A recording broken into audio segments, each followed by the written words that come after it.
I'm happy to be in this country, to meet the great people that I've met in this country, and also the diaspora, the Kenyans who are living in this country. I'm going to be talking on a concept note on financing opportunities for Kenyans who are in their diaspora and the business opportunities that are there in Kenya for diaspora customers. I'm just going to be brief. I'll start by introducing myself. I'm Kevin Muendo Mutisya. I head a micro and agribusiness team for Kingdom Bank, a subsidiary of Cooperative Bank. Who is Kingdom Bank? Before you understand who is Kingdom Bank, you have first of all to understand who is the mother bank that owns Kingdom Bank. Kingdom Bank is owned by Cooperative Bank of Kenya Limited. Cooperative Bank of Kenya Limited is owned by a 15-member cooperative movement, a 15 million member cooperative movement, which is quite serious. The 15 million member cooperative movement owns 64.5% of the bank, which has an asset base of over $6 billion. The cooperative movement is formed by members from various circles, various unions, whereby they came together, they started circles. For example, people in the agri sector, dairy sector, transport sector, housing sector, they came together, formed circles, and from those circles, the same circles came together and started a cooperative movement and registered an investment arm called Coop Holdings Coop Society Limited. Using that investment umbrella, they owned 65.5% of a bank. They started a bank. This is what, this shows the power that is there when people come together. They can do a lot. Is that true? So Cooperative Bank is owned 65% by circles, 35.5% is owned by majority shareholder, that is individuals who have a lot of money, institutions, and some government entities. Cooperative Bank owns Kingdom Bank. It also owns Cooperative Bank of Southern Sudan, Coop Consultancy and Bank Assurance Limited, whereby it owns 100% shareholding. Coop Trust Investment Services Limited owns 100% of that. That's an asset management company managing assets over $3 billion.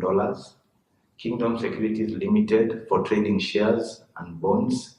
Kingdom Bank Limited, whereby it owns 90% of that bank. Cooperative Insurance Society Limited, known as CIC in Kenya, one of the largest insurance companies in Kenya, I think the second largest.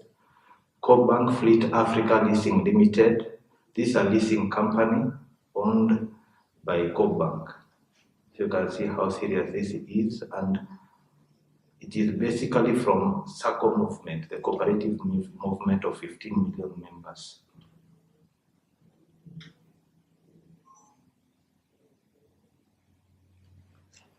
Kingdom Bank, as I had said, is owned by Coop Bank, and Kingdom Bank main target market is what we call micro, small, and medium-term enterprises.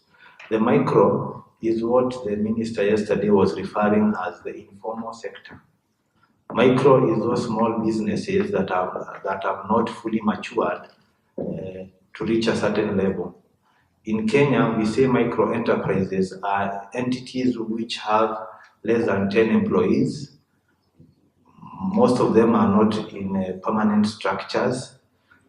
Micro segment is whereby we have people who operate business in groups or in what we call chamas in Kenya, groups or chamas. Then we go to the SME, what we call small, medium-term enterprises. These businesses have already now matured, but they go to another level.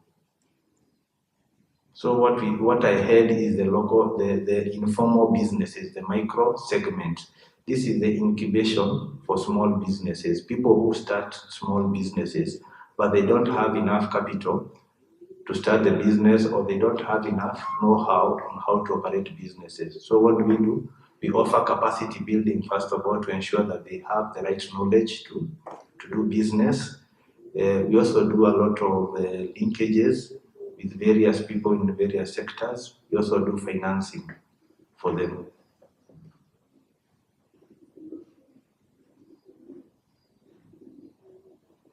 Business opportunities that are available in Kenya are albeit sector-wise. One, agri-sector. Agriculture sector in Kenya is so robust.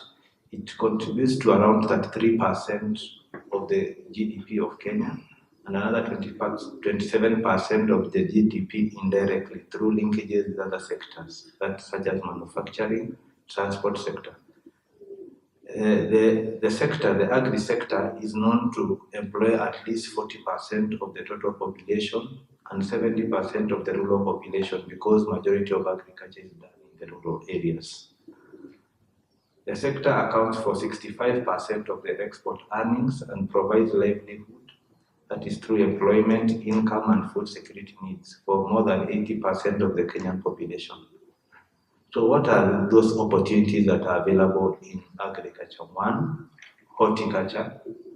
Cut flowers. I had one person yesterday saying he imports cut flowers to Namibia. We also have French beans. We have pineapples, mushrooms, avocados. Avocado has become one of those value chains currently in Kenya that is on the rise. We have so many people who are doing avocado, and we have a very large market in China whereby they are requesting for frozen avocado. So you can see macadamia nuts. The nuts industry is also a very huge industry whereby majority of the nuts are exported. Kenyans grow nuts and they are exported. Avocados, passion fruits, whereby people are exporting passion fruits. Secondly, we have agro-processing. Value addition. Majority of edible oil that Kenyans are currently using is usually imported. People are importing edible oils and other oils produced in other countries. You import the oil, they repackage it, or they do value addition. So that's a very huge opportunity there. When the oil prices, cooking oil prices or edible oil prices went up last year, you found even what we were using in the country was so minimum, and the prices were so high, and there was no alternative to that. So that's a very huge opportunity for those of you who would want to invest in the edible oils industry through agro-processing.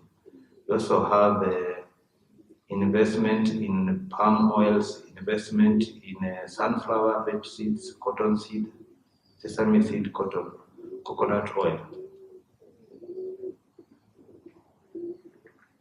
Another opportunity also exists in those who want to do value addition in coffee and tea value chains.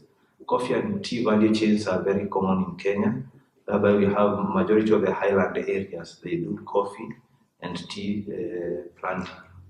Sugar production is also another area where I can say there's a lot of opportunity in terms of production of sugar.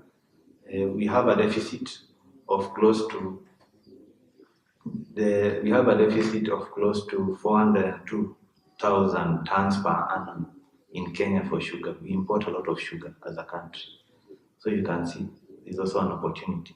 We also have an opportunity in meat and dairy products for those of you who would want to deal in that. I'm told you have a robust meat industry here, so you can also think about that. Share what you have learned about the meat industry with our brothers back in Kenya. We also have the real estate, the universal housing model. Currently, the government is promoting what we are calling affordable housing units. The government is trying to come up with models on how can they provide affordable housing units to various Kenyans. So it requires people to invest in this sector for the government to be able to achieve this initiative. So as diaspora customers, you are able to do what? To support this through investment in real estate, and they are ready buyers for the same. manufacturing sector. It can be done either directly or jointly in venture investments that exist in the manufacturing sector. I'd mentioned agro-processing, whereby we add value for the various value chains in the agri sector. Garments, assembly of motor vehicles, which we do.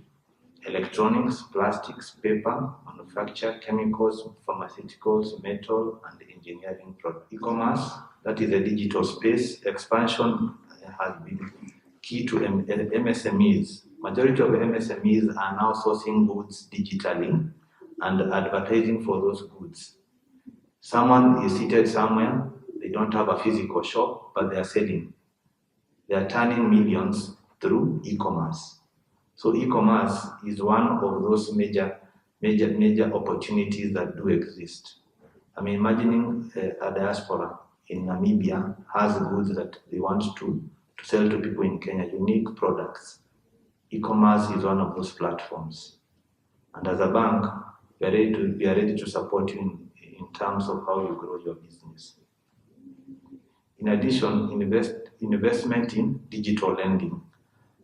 Digital lending, as you know, Kenya adopted the micro banking or the mobile technology so much that it has grown, and now we are offering services in terms of digital lending.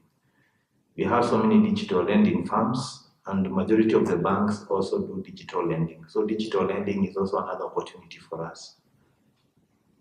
As a bank, we also offer digital lending. So it's also an investment opportunity. Those are some of the key opportunities that I picked up that I felt that I can articulate to you. Any question up to them? From a Kenyan perspective, when we say there is an opportunity, how easy is it to tap into that opportunity? Because every so often you will see it almost feels like there is oversupply when you go to every other farming or every other market, and you don't see the farmers getting the real benefits from the animals they farm. There's a lot of that middleman perspective that is there. So, as corporates, let's say like from your side as Kingdom Bank, are there any bigger corporates within the meat industry that you work with that somebody can sit with and they can set up the structure deal to say, fine, our gap is for X amount of tons of meat, and then you now work towards providing towards that tonnage, or is so that it does not become the norm of you produce and then you have to go to the open market to try and dispose? Work closely in hand with the Kenya Meat Commission.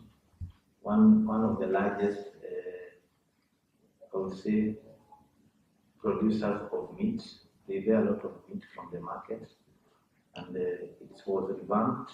I know they are offering some superior products. So as an institution, yes, we do advocate for that.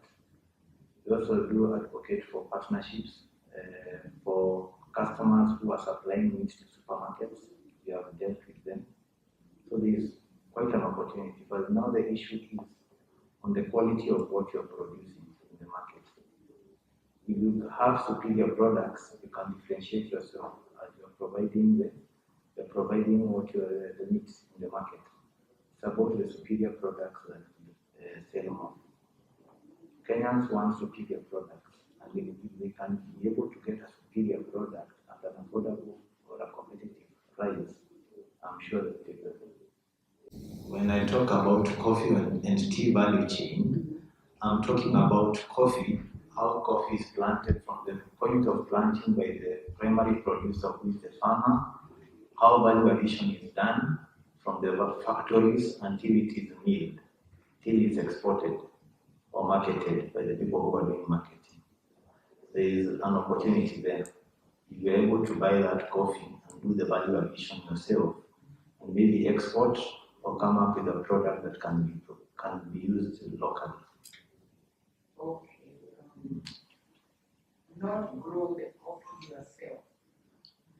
You can as well decide to grow the coffee yourself. Why am I asking?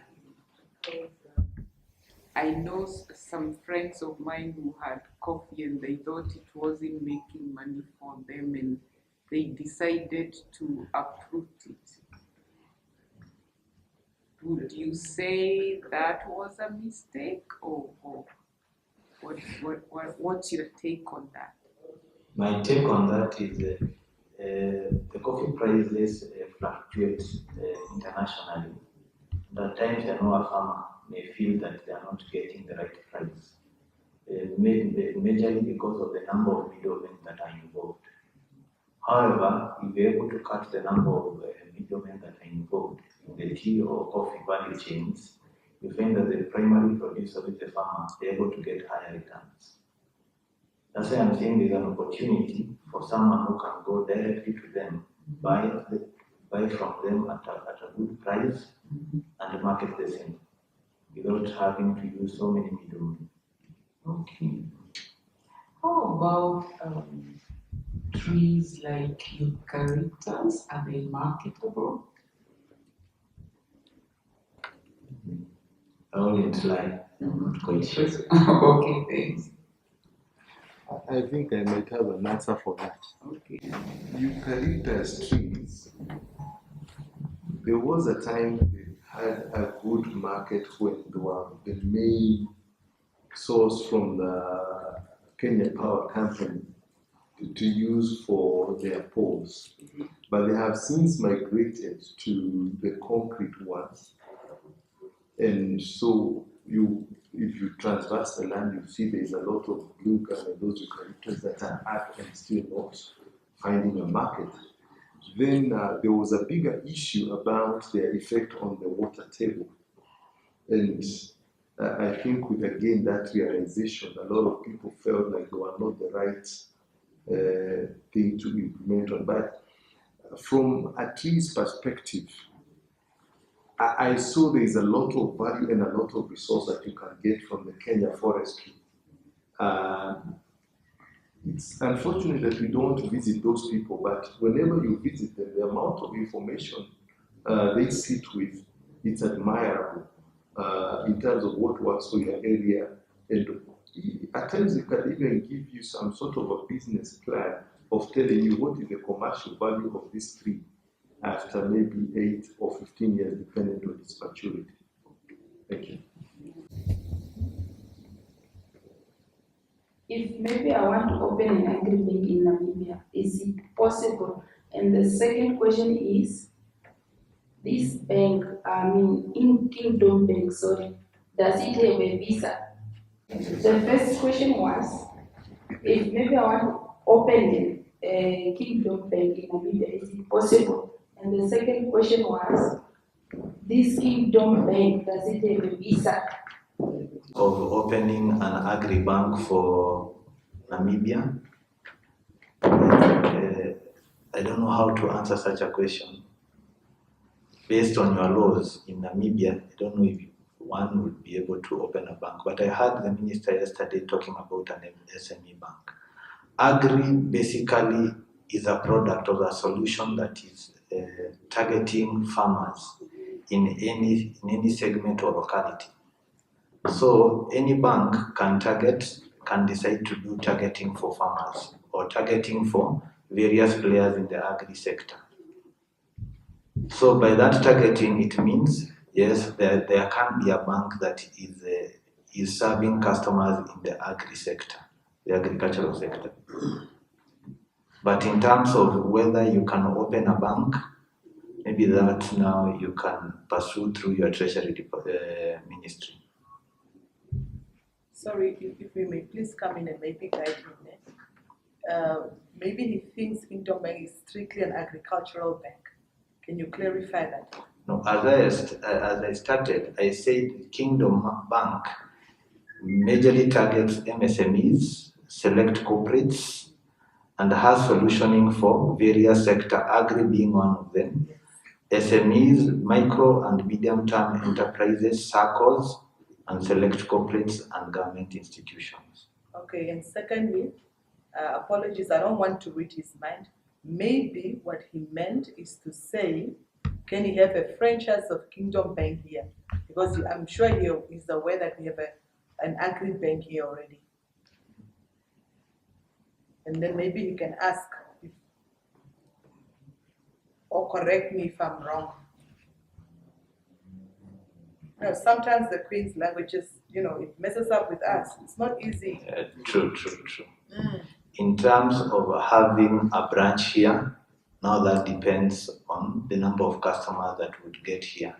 You know, before any business goes and opens a subsidiary somewhere or a branch somewhere, they must have enough customers. That's why we see we came here all the way from how many kilometers? 4,200 kilometers from Kenya to here, so that we can see, are we able to get diaspora customers? And the more we get, now that may form some advice to the management of the bank towards making a decision on the same. Yesterday we discussed a little bit on flowers. We are importing flowers from South Africa. And yesterday I learned that we are also getting flowers from Kenya. And there are hiccups.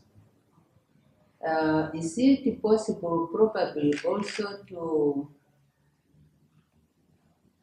have a person from Kenya who is to be a consultant in Namibia to empower us on how to produce flowers. Flowers, they are in demand. Somebody in the hospital, flowers need to be there. Every occasion, flowers need to be there. And if you could have a production also of flowers in Namibia, that will make a difference. Thank you. You then combine a team to go either to the deputy minister if we have questions regarding the financial or whatever that needs to be resolved. If we have anything agricultural that we need to go to His Excellency, and then we all go collectively.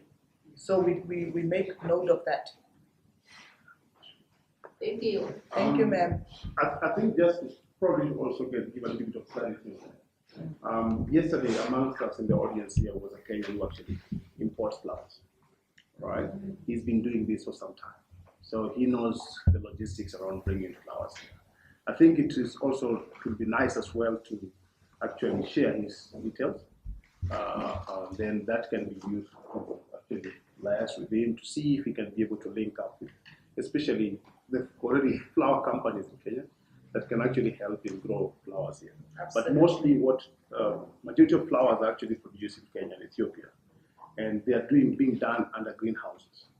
And I think the question now is based on the technology in the greenhouse to produce the flowers. But I think South Africa does very little flowers, to be honest. Majority of the flowers they sell comes from Kenya.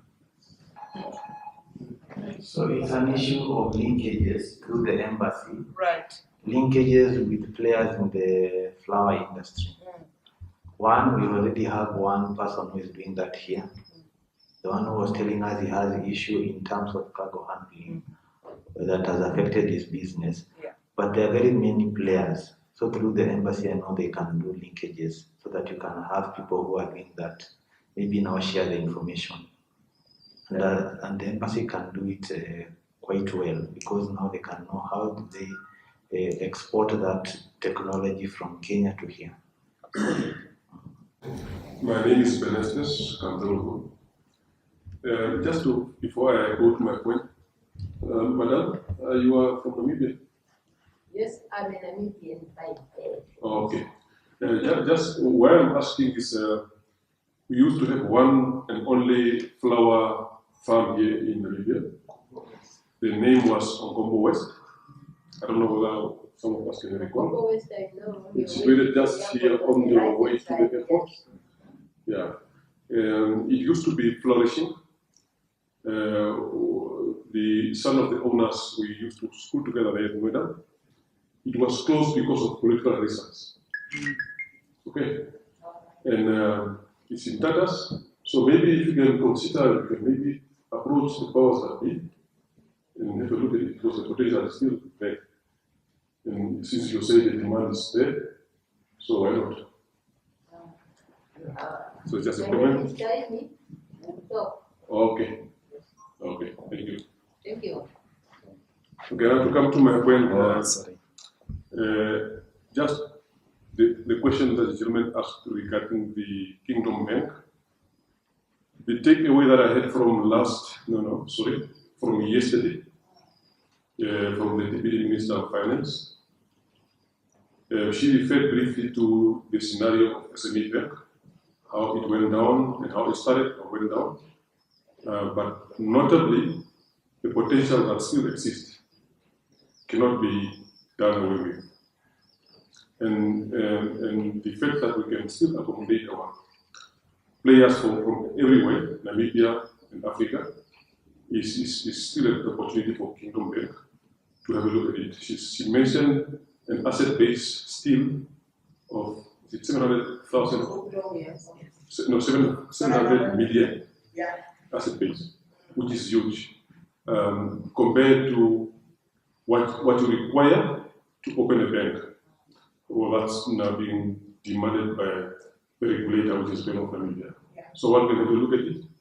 And still, we have only Agribank that specializes in agriculture, agri-finance, and we know how they serve us. And then we have the commercial banks with their interest rates and their collateral issues and stuff like that. So if we can have a platform like this one, and we have connectivity through the authorities like the Deputy Minister there, and she mentioned her door is open, and we have such an audience, the platform, maybe Madam Tosi can do something magical. So that's my take. It's just a mere suggestion. We have Kenyans here, of which some of them are my nieces and cousins who have become Namibians. So they do not have documents or Kenyan documents to become members of your Kingdom Bank. Maybe that is maybe you can look at that, and the possibility of Kingdom Bank having clients here, would that not be an hindrance? They don't have documents. They are Kenyans. They former Kenyans, they don't have their Kenyan documents. They have become Namibians. But if they are interested to become clients with Kingdom Bank, will that be a hindrance, or is there a possibility? Or are you asking whether the Kingdom Bank can open foreign accounts for foreigners? Is that a question? Yeah. Okay. Kenyans who are in diaspora, we have what we are calling a diaspora department, and there is a way that we deal with them. There is a documentation that is usually required and notarized in that country. So I think this is something that is doable. We have been doing it in terms of how we open accounts on board those customers and also have them enjoy various services, credit facilities, transactional accounts, investment options. So that is possible. It's just an issue of discussion on the business opportunities that exist in Kenya that can benefit both Namibians and Kenyans. Perfectly answered. So the issue of what you were saying, the issue of the policies and regulations that are put there by the various central banks. One is an issue of knowing your customer, KYC. I know it's also in this country. Yeah. For banks, they have to ascertain the customers that they are opening accounts to, and how they are able to track the flow of money from one entity or one locality to another locality. Because of AML, anti-money laundering laws that are there internationally. So it becomes a little bit difficult before we do that. But an issue of cooperation that you are talking about, I know that's something that we can take up. and maybe forward the same through our embassy for further discussion. What is the medium to long term plan of Kingdom Bank here in Namibia? That's number one. Number two, just a short one. I have been in agri-banking for quite a while, roughly 15 years, 10 years full-time, 5 years as a consultant. I am now outside my comfort zone as a salary taker. I moved away. I want to become a full-time person doing business.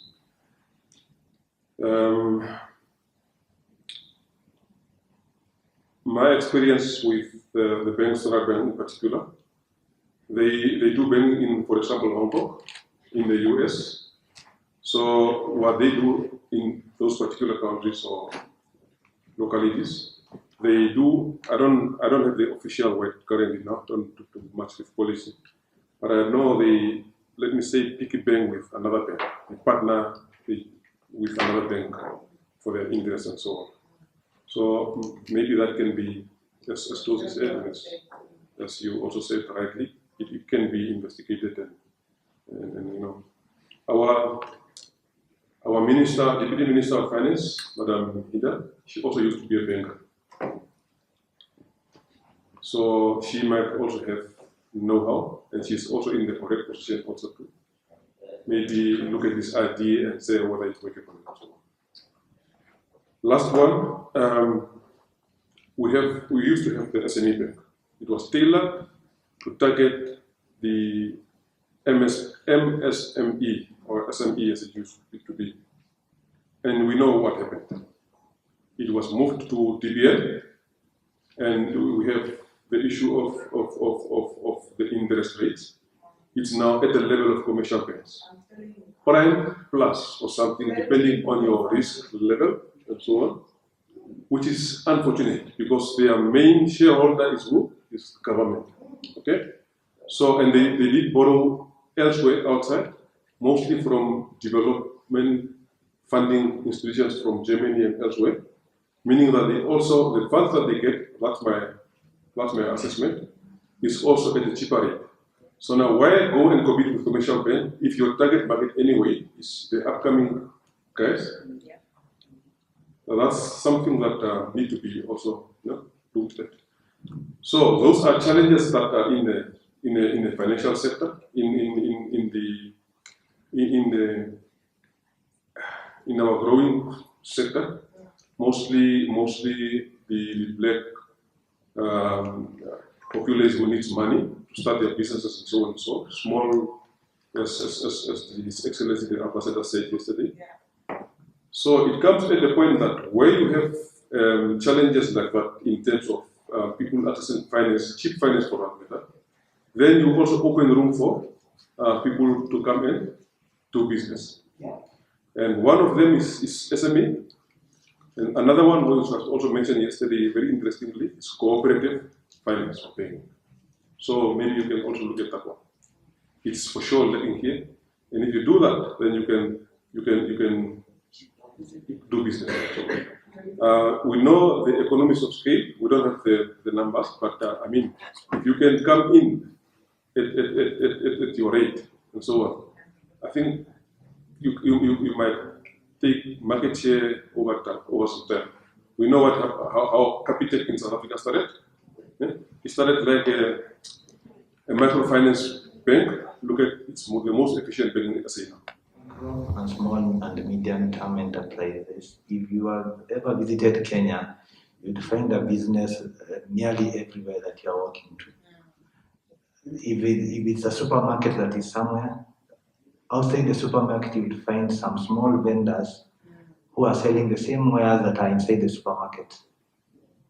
Some of the towns or cities have so many businesses, nearly in all buildings, that you may even be confused what to buy because they are all selling the same thing. It's now about the value addition or the quality of the products that are being produced. True, in terms of a bank wanting to expand outside its borders, it depends on the customer base. Majority of the banks in Kenya have expanded as far as Sudan, Uganda, Rwanda, Burundi. It's an issue of the customer. The more customers that we are able to target outside our space, now that is what advises the management of banks to want to explore more. And some of those linkages is that, as the minister was saying yesterday, some of them can only be pursued under such a level. Habari on Sunday. What I'm looking at is not more on debating. I think the opportunity was availed to you by the minister already that there is a bank waiting for somebody to invest. And looking at your case, you stand a very good chance. But don't come as a Kenyan and go out as a Kenyan. In Namibia, we are suffering for our own syndrome. We are dependent to South African economy. We have Nedbank, FNB, Standard Bank. These are South African 100% owned banks. We have Benwinduk, that is partially owned by Namibian and Botswana through Capricorn and I think a bit of South African. But for Benwinduk, I think we have, for the local shareholders, we have one or two black people, Brian Black, and I don't know who's the other one. Only black people. PH. So we don't have black-owned bank in Namibia. And I thought I had something. There was like a catalog that indicates the charges that will pay payment system. And this caught my attention after the ambassador spoke about M-Pesa payment system in Kenya. So I just wanted to know your relationship with M-Pesa and how do we get it introduced in Namibia, maybe so that we can get in touch with them, because it's very easy. We have a Bank of Namibia agency that look at the payment system and approve, and then also invite the banks to link with you. So it's not a cumbersome system that much. Maybe it will take about a year or two to get it approved through due diligence and bureaucratic processes. And maybe we can beat other payment systems that are just making the locals. Thank you. Safaricom came up with a payment system or a payment platform whereby it would enable Kenyans, people, SMEs, individuals to transact money from a mobile wallet, what maybe here you are calling e-wallets. They're able to, you're able to send money to someone, you're able to receive money from someone. You're able to withdraw the money from either ATMs or you can also buy goods from the same. So the technology has advanced so much that you're able to buy things online, e-commerce. You're able to send money across borders. I know they have some presence in South Africa, whereby you're able to send money to South Africa and some international countries. So the technology is owned by a teleco, and what the teleco has done, it has partnership with banks, whereby apart from you receiving money from your mobile wallet or your e-wallet, you're also able to receive money in your bank account. Someone is able to send you money from an e-wallet or a mobile wallet to your bank account directly. So the agreement with banks is they provide a settlement solution whereby a pay bill number, what we call a pay bill number, an account number, and a mobile account number is provided and terminated to a specific account that is attached to it in a bank. So majority of the banks have that agreement in Kenya, whereby we're able to settle money from M-Pesa. M-Pesa is so robust that majority of the transactions that we are doing in Kenya are M-Pesa based. Buying of things, even paying of fares when you are late, when you enter into any transport vehicle, when you go to a shop, when you go to a supermarket, majority of the transactions are through this mobile banking platform.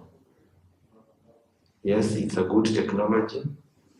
So it's an issue of how do we link you towards benefiting from the same. Sorry. It's very strange. We don't trust our wallet system in Namibia.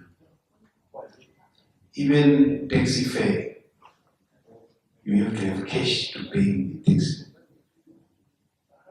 If you don't have money like now, you can't quickly jump into a taxi and go to the next destination. You need to go to the ATM, get a $50, you'll be charged, and then get a cab. So our system, it can be scammed, it can be tampered with. It's not that efficient. It doesn't give trust to the clients. So the payment system that we operate from, and even buying online or doing e-commerce here is relatively very, very low. I think it's only few companies where you can order like food and so on, very few. And also the doubts in us whether things will be delivered online or not. It's also another thing. So we need a very robust system to change our attitude and then also to give confidence in us. So there are opportunities there. That's basically what I'm saying. Yes, what you are saying in terms of trust, it's not that it's unique here. It is also prevalent there. But the options that are provided under the various payment platforms that are operated by banks and telecom, they provide options whereby if you are buying something, there is a possibility whereby once you have paid, you are not able to reverse the transaction. You have to do, there has to be due diligence done before you reverse a transaction. So you'll find quite a majority of Kenyans don't carry cash as such. When COVID came, this pushed majority of Kenyans to digital channels or alternative channels. So majority of people stopped using cash more. Yes. Sorry? Oh, okay. Okay. So majority of people stopped using cash and went to M-Pesa. We'd find someone alight a matatu, what we call the public transport system in Kenya, and pay using M-Pesa. You go to a shop, you may find yourself the whole week you have not even touched cash because you have money in your mobile wallet. But the issue is about linkages. The opportunities that we are talking about is about linkages. How can they assist you? I would like to proceed, if allowed, just shortly. There's an issue of business finance. Of course, one is through banks. Secondly, we're also talking about circles, the circle movement, whereby people come together, they save and form a pool of funds, whereby they are able to borrow from those pool of funds. That is the circle movement, and it's quite robust in Kenya. We have circles for employed people. We have circles per sector, that is the agri circles. We have circles for transport sector. We also have circles for housing sector, real estate. We have even circles for the diaspora. We have what we call savings and cooperative societies, some that are not even sector-wise, but have been formed to provide credit solutions. We also have multilateral lenders as a source of finance, that is the likes of IFC, World Bank, donors that are able to provide finance. We have microfinance institutions. We have venture capitalists who are able to invest in opportunities and maybe get a share of the business. We have digital lending companies. In Kenya, the digital lending companies has seen the rise. There are so many digital lending companies because the mobile technology in Kenya is so high. Most people have adopted mobile transaction or mobile payment system. So it's easier to lend to them through the digital lending. For banks, of course, banks is a major source of business finance, whereby we're able to provide finance. And for diasporas, majorly, we're able to provide finance to them individually, or we're able to provide finance to them through what we call investment groups or chamas, whereby diasporas come together in a common purpose, maybe to do investment, and whereby we tell you, if you come together and do monthly savings, we're able to give you a certain percentage of what you have saved. Let's say you are saving X amount of money. We tell you, we're able to give you 10 times what you have saved as a group. To do what? To invest maybe in property, to invest in construction or development, buy plots. That clear? Wow. We are speechless. Oh. So investment groups. Circles also would fall under such an arrangement as an investment groups in terms of when we are targeting you and saying you want to invest. Majority of diasporas, I know they usually want to invest in property back at home. You want to invest in a certain industry that has an asset attached to it. So our solution goes towards what amount are we able to finance one. It usually depends on the monthly savings that you are making. Because an investment group, the source of income is usually the member savings. And some of the investment groups are what turns up into circles. When an investment group outgrows itself, the next possible route is a circle. Then from a circle, maybe we can decide either to maintain a circle or register or go public. We have circles that were circles but now are banks, microfinance banks in Kenya. Touch on what the gentleman just mentioned regarding colleagues in the diaspora who wants to invest at home. I think as I'm speaking, I'm part of the foundation, I'm a member of the foundation that are also looking into interest of a community here in Namibia who are also having members in the diaspora. One of the key issues is a challenging issue, and it has been a thorn in the flesh. Sending money to buy cattle, to buy houses, to buy fuel. After 5 years, they come here, that house is nowhere to be seen. Cattle are nowhere to be seen. So there is an appetite from people from abroad, currently in Namibia, but they are Namibians, they are not Kenyans. Maybe you can also put it in as part of the package maybe to look around.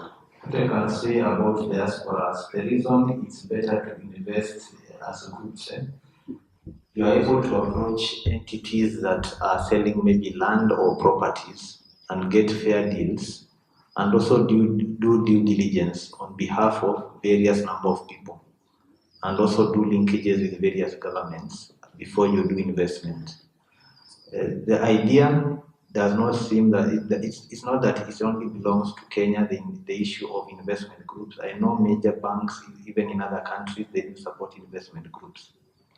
But now the idea is how are those groups formed and how are those groups operated. Group business, we follow what we call the Grameen model, whereby people come together and they keep each other in check. You know, groups, when you are electing officials, there's a reason why you're electing someone to be a chairman, someone to be a treasurer. There's something that you have seen in them that makes them to be better chairmen, better treasurers, So they can assist in terms of due diligence before you invest. So it's an issue of who is leading these groups. If they want to do investment because they came up for a common purpose, they'll do investment if they have the right people who are driving that agenda. In Kenya, we have what we call investment groups. Then we have another group that we call, another segment that we call micro groups. Micro groups, these are the informal people come together and do savings and go to the bank to borrow money for working capital needs for their businesses. I was talking about informal people who are selling just normal wares, maybe vegetables. They come together, they do some little bit saving, then the bank says, I'll give you 5 times of what you have saved for the last 8 weeks to boost your business. Then they don't use any collateral. They are guaranteed by the various members in that group for them to get that loan. Until now the business grows and they move from that segment into an SME.